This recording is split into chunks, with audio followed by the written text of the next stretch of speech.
Hey guys, hopefully you're doing all well. I know it's been a little while. I'm so sorry I haven't made any new videos and uploaded recently. I've honestly just been super busy, as per usual. I've been busy with school, been busy with work, been busy stressing about money. A whole bunch of fun stuff. So yeah, I've just really thought I wanted to upload a new video today. Hopefully I'll be able to upload this today when I'm filming, but we shall see. Two new changes. You probably noticed I cut my hair. I cut it yesterday. I'm really happy. I needed a change, so I'm very happy. And secondly, as you probably, or hopefully you've noticed, hopefully you have, I got a new camera. I was filming before on my Samsung S10e, my phone, and it was doing great. I was really happy with it, but I honestly just wanted to invest in a camera that would last me long term. So I got this camera. I was advised to get a GoPro because I wanted to film a lot of vlogs. So I got a GoPro Hero 9. And I really like it so far. I'm still figuring it out, so hopefully this video turns out okay. It's kind of nerve-wracking figuring out how to use a new camera, especially when it's such a small little camera. The screen is really small, but it's nice that I can see my face right now. It's very reassuring. So hopefully you guys are enjoying the content I've been posting, and hopefully you'll like it going forward. I'm gonna try and put a lot of time and effort into it. Yeah. That being said, I would like to talk today about a Canadian cult leader. His name was Roch Thériault.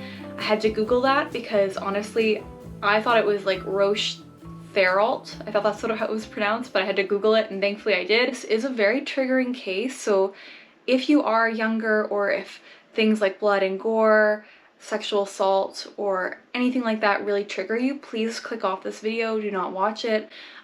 This is gonna be a pretty gruesome one, if I'm being honest with you. I was really surprised. I had never heard of this case before up until recently, even though it's such a gruesome case. My friend Sin told me about it, and they recommended I do a cover of this case, and I had never heard of it. And I just want to say I'm really sorry if I botch any names in this video.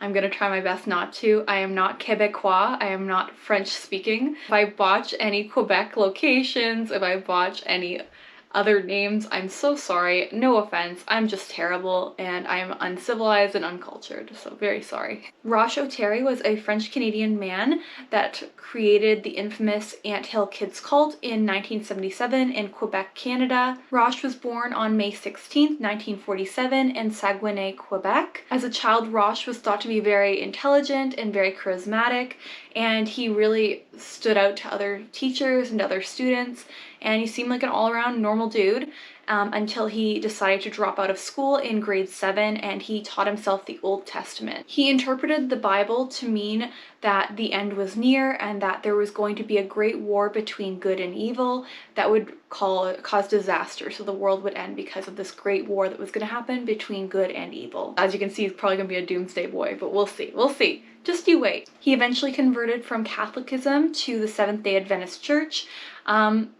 I'm not religious, so the best interpretation I can give you of Seventh-day Adventist is its stricter form of Christianity. Seventh-day Adventists, they're very strict in the sense that they believe in following the Bible, believe in no drinking, no drugs, no smoking, and eating clean food. So they're very much about a very clean life full of abstaining from bad things. Due to how exceptionally charismatic Roch was, people would easily listen to whatever he told them to do. He was very smart, and he was very good at talking to people and compelling them to join his movement, which to the average person, I feel like it's very easy to say, oh, I would never fall for something like that. But when people are going through a hard time, or when people are looking for a sense of community or acceptance, it's very easy to fall into situations like this, and you don't realize how bad it is because things never start terribly off. Like, they usually start off pretty great, and then it just gets worse and worse. It's more of a train crash over time, so it's just terrible. In 1977, while organizing seminars for the Adventist church that he was a part of,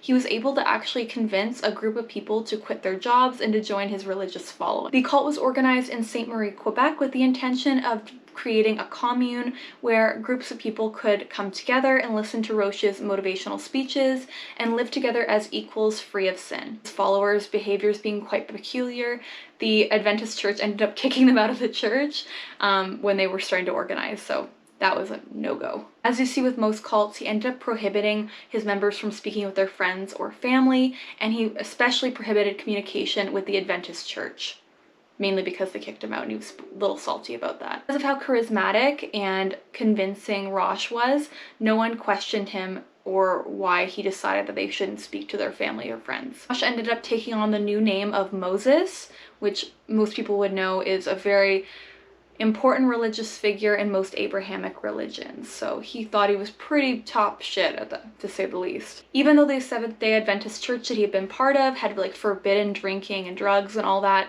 he ended up actually developing a drinking problem in this time when he started organizing this cult. The cult started out in a positive light and it was supposed to be a good thing.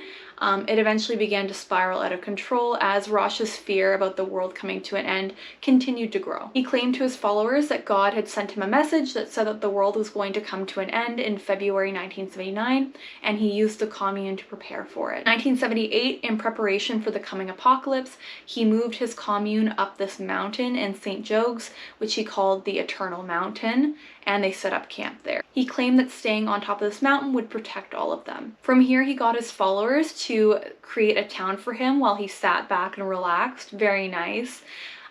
Actually, that's how the cult's name came to fruition. He ended up sitting back and seeing his little followers scurry around and get the town set up, and he related it back to ants when they're busy building a little anthill. So he called them his little anthill kids. In order to keep up with the equality and unity ideal that Roch had spread to his followers, he had them all wear identical tunics so that nobody looked different from one another, and so they were all equal and dressed the same.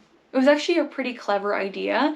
They built that town and then they ended up working together as a commune to make baked goods, and then they would sell that to the locals in the area down the mountain, and that's how they would make money to get supplies. As I'm sure you all predicted, the apocalypse that Roch had predicted did not come true on February 1979, which led his followers to become a little bit restless and uneasy, understandably, because the apocalypse did not come. But Roch explained this away by saying that God's world and our world are in different time zones, so that's why he got his times mixed up, and the apocalypse is coming, but he was just wrong about the time frame. Basically said their time frames weren't parallel to one another, so it was coming, but he just got the dates wrong. In an effort to expand the commune and to keep his members devoted and not running away, he ended up marrying all the women in the commune, which were 9 women at the time, and he impregnated all of them. Wild. This led to him fathering over 20 children, and due to this, by the 1980s, he actually had up to, I believe, 40 commune members because of these children. In 1984, the group finally relocated from Quebec to Ontario, Canada, where they actually set up a town on Burnt River, which is near the Kawartha Lakes. Ever so slowly, Roch began to move away from what he had promised to his followers, and things kind of got really grim as time went on. His drinking problem progressed. He really established himself as a totalitarian leader, and he would control every aspect of his followers' lives. This included you were not allowed to talk to anybody that was a part of the commune or anyone outside of the group unless he was present, because he didn't want anyone conspiring against him. So he wouldn't let you talk to people in the groups. You weren't allowed to talk to any other members unless he was present. You also had to get his say in order to have intercourse, which is like fucked. Like you had to ask to have sex with your partner. Like any good sociopath, Roch was able to use his charismatic talent to cover up his increasingly erratic and abusive behaviors. So he's able to explain away why he was treating his members the way he was, and it led to a lot of people just following along with what he said and just listening to him. None of his members ended up questioning his judgment or openly blaming him for the mental, physical, and emotional abuse that they were submitted to. Roch grew increasingly suspicious that people were going to conspire against him and try and leave the cult, and as a result, he would dole out punishments to anyone that he thought was straying from the path that he wanted for them. He actually would really fuck with people by saying that God had told them they were conspiring against him or that they were going to leave, and he would say that God told him that to make him seem even more high and mighty, but realistically he was just spying on the members. So he would spy on people and find out that they were intending to leave the group or that they were doubting him, and they were spreading doubt to other members, and he would target them openly and make them think that God had told them that they were straying, and they got even more freaked out by that. So that was some psychological shit as well. And he would dole out punishments for doing this, for people straying from his movement. If an individual wanted to leave the commune, Roch had a number of methods at hand that he would use to punish members who had decided to fail him the way they had. If an individual wanted to or attempted to leave the commune, Roch had a number of methods that he would dole out to punish them. Roch started out by using a belt to punish members who had tried to leave the cult or who were being insubordinate. He would use a belt to punish them, but this was just the beginning. Things got increasingly cruel, and people were severely harmed in the name of punishment. He would hit his followers with a hammer, he would suspend them from the ceiling, he would pluck out individual body hairs one at a time, or he would even defecate on them as punishment for them trying to leave or trying to turn other followers against him. Even members that weren't able to sell much of their baked goods would be punished for not being able to make enough profit. So he would also punish them as well. As time went on, Roch got increasingly mad, his drinking problem accelerated, and as a result, the methods of torture just got increasingly worse. Got to the point where he actually would get members to break their own legs with sledgehammers, that he would get them to sit on lit stoves, shoot each other in the shoulders, eat dead mice or feces, and even cut off other followers' toes with wire cutters to prove their loyalty. The abuse wasn't limited just to the adults. Unfortunately, there was also a lot of child abuse that was also underwent in this cult. Children were sexually abused in the cult, they were held over fires, and also some of them were nailed to trees, and then the children were told to throw stones at the other kid to just physically torment them and abuse them. It was really gruesome, the stuff that they were doing in this cult. Like, honestly, I've heard a lot of cults, I've researched a lot of cults. This one was really graphic. Like, I couldn't believe the methods of torture that he thought up. He was that crazy. So there was incredibly sinister stuff going on in this cult. The abuse was so severe that one of Roch's wives, she actually felt like it would be better off to kill her newborn baby than to have them submitted to the abuse that Roch thought up, because it was so cruel. At one point, she actually left her newborn baby outside in the cold in the dead of winter, just out of hopes of keeping them away from Roch so he wouldn't torment this little baby. And as a result, they died in the cold. Another one of Roch's children actually died during a botched circumcision that he performed, which you'll see he loved performing surgeries. As I'm sure you all predicted, Roch completely backtracked from all the mumbo jumbo that he said he was going to do in this movement, all the good he was going to do in this movement. He totally backtracked on all that, and the cult became something much more sinister and abusive. Roch believed that to purify his followers of their sins, they had to be punished. Members were forced to be stripped naked, and then he would beat them, he would whip them to get rid of the sins that they apparently had. And he would also get other members to do the same to other members in order to absolve them of any sins. To prove to his followers that he was this big holy being that he kept claiming he was, he ended up actually performing these unnecessary surgeries on members of the cult, unfortunately. He had no medical training, no medical background, no medical knowledge, and he was performing these increasingly bizarre, torturous surgeries on followers of his. Patients would be held down by other members, fully conscious, and Roch would go to work on them with kitchen utensils, a blowtorch, anything that was at his disposal that he could use to open them up and do what he wanted to do to them. Most followers lost limbs, toes, teeth, and many other things to these botched surgeries that Roch would perform. Surgeries included injecting a 94% ethanol solution into members' stomachs or performing circumcisions on the children and adults of the group, which often, as you predicted, would go botched and would leave people with permanent damage from his horrible work. Finally, in 1987, social workers entered the commune and they ended up taking away 17 children from the cult, which is great, but Roch received no legal actions for this. There was no consequences for him besides losing the kids. which realistically, that could have been the end of the cult when these 17 kids were taken away from him. But no, they ended up just leaving with the kids and didn't do anything, didn't seek any legal action. It's just crazy. So like the cult could have come to an end a lot sooner than it did. In 1989, a follower of Roch's named Solange Boillard complained of an upset stomach, so Roch took it upon himself, as he always did, to perform a surgery on her without anesthetic. This is really graphic, guys. I'm just giving you a heads up. It's really intense. So Roch ended up laying her naked on the table. She was held down by other members as he punched her in the stomach, and then he ended up forcing a plastic tube into her rectum to perform an enema with molasses and olive oil.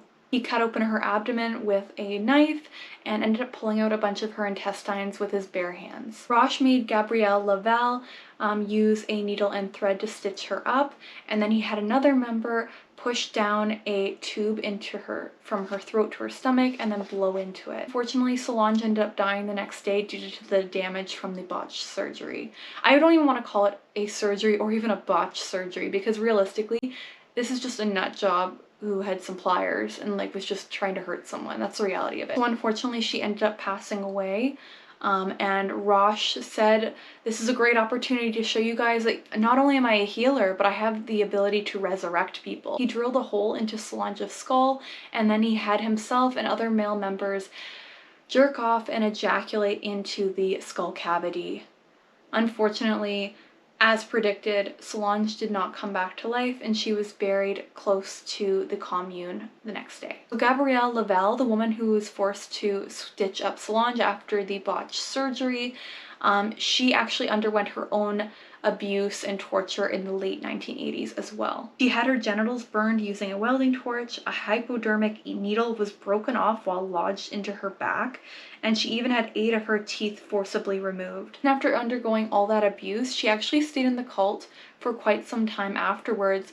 It was only after one last session of abuse that she ended up deciding it was time to leave. She attempted to escape from the cult after Roch had actually cut off pieces of her breasts, and he had attacked her with the blunt side of the axe and just slammed her head in. Unfortunately, she felt like she couldn't survive without the cult because it was all she knew, and she returned shortly thereafter. As is expected, she wasn't welcomed back with open arms. They were not happy that she escaped, and she underwent even increasingly worse torture after this as a result. Roch ended up punishing her by actually removing one of her fingers with wire cutters, and then he ended up actually nailing her hand to a wooden table by using a knife. He like staked it in, kept her hand there, and then he used a chainsaw to cut off her entire arm. In 1989, Gabrielle finally left the cult. She ended up escaping, and she contacted the proper authorities, and this led to the dissolution of the cult, finally. Roch managed to elude authorities for several days until he was eventually arrested in his home province of Quebec. Roch was originally arrested for assaulting Gabrielle and amputating her arm. Obviously, though, they looked into this guy and they found a lot of fucked up shit, so that was just the original arrest. Turns out the provincial leaders had actually had long-held suspicions about the cult due to members' primitive living conditions, but because the commune was registered as a church, they were unable to legally investigate the adults and could not do much more except ensure the welfare of the children. So they ended up, obviously, as you guys saw earlier, they ended up actually taking out all those kids. They took out 17 kids through Child Protective Services, but like in terms of the adults, there's not much else they can do. As far as they were aware, everything they were doing was legal and they were willingly there, so they couldn't do much more. It wasn't long after that Roch was found guilty for the charges that had been laid against him, and he was sentenced to 12 years in prison. Following his arrest, a lot of his followers abandoned him. Understandably, they got the fuck out of Dodge and they left him. But surprisingly, not so surprisingly, he ended up fathering another 4 children with the remaining female members of his cult during conjugal visits. So, yeah. Hey guys, so my camera died and I'm so close to being done this video, so I'm just gonna film on my phone. I hope that's okay. Yeah, Roch was still getting it on in prison. He was doing his thing. Horrible, because realistically he should be a shell of a man in prison, but he wasn't. He was still having a great time. So that's disappointing. Gabrielle's report actually allowed investigators to look deeper into Roch's past and what he had done exactly in the commune, which included Solange's murder. So they were able to look into that as well and go after him. In 1993, he pleaded guilty to second-degree murder for the death of Solange Boillard and was sentenced to life in prison, thank God. In 2000, Roch was transferred to Dorchester Penitentiary, a medium security prison in Dorchester, New Brunswick. Sometime in the 2000s, he applied for parole, and in 2002, he was rejected because he was viewed as too at risk to reoffend, and he never applied for parole again. In 2009, Roch actually made headlines again when he tried to sell his artwork on a United States-based website called murderauction.com, which was willing to sell some of Roch's drawings and poetry to interested buyers. I don't know who those buyers would be, probably people who were fangirling or fanboying over his crimes and atrocities. God, I hate the world. Thankfully, the Correctional Service of Canada actually prevented any of his work from leaving the penitentiary. On February 26, 2011, Roch was found dead near his cell at the age of 63. He died due to an altercation between him and his cellmate. His cellmate was Matthew Gerard Mcdonald, a 60-year-old convicted murderer from Newfoundland, Canada. Matthew pleaded guilty to second-degree murder for the murder of Roch, and this led to him being sentenced to life in prison, which he was already doing anyway, so realistically, it doesn't really matter. From what I read, Matthew had stabbed Roch in the neck with a shiv, then walked to the guard station to hand over his weapon, and he proclaimed, "That piece of shit is down on the range. Here's the knife, I've sliced him up." I kind of wish I'd said that in a Newfie accent. But yeah, so that's the life and tale and death of Roch Thériault. He was fucked. That case was difficult to research because I couldn't believe how gruesome it was. Like, this guy really thought out horrible torture methods. Like, really evil person. Like, I hope he rots in hell, honestly. Like, hopefully he rots. Yeah, like this case, you know how like the last case I was kind of like, oh, like not the last one, the one before with the Papine sisters, I was kind of like, oh, like I feel kind of bad for them. Don't feel bad for this guy. I hope he rots. Honestly, terrible person. Yeah, there's not much more to say about that. I hope you guys enjoy the video. I hope this was an interesting case for you. I found it very interesting. I had never heard of it again. I'm going to keep looking for Canadian-based cases because I find them so interesting, especially since they're close to home. I'm going to keep looking into that and keep finding cases you haven't heard of because I had never heard anybody talk about this cult before. So yeah, crazy. I hope you guys have a good day. Hopefully you have a nice new week and stay safe out there, okay? Bye guys.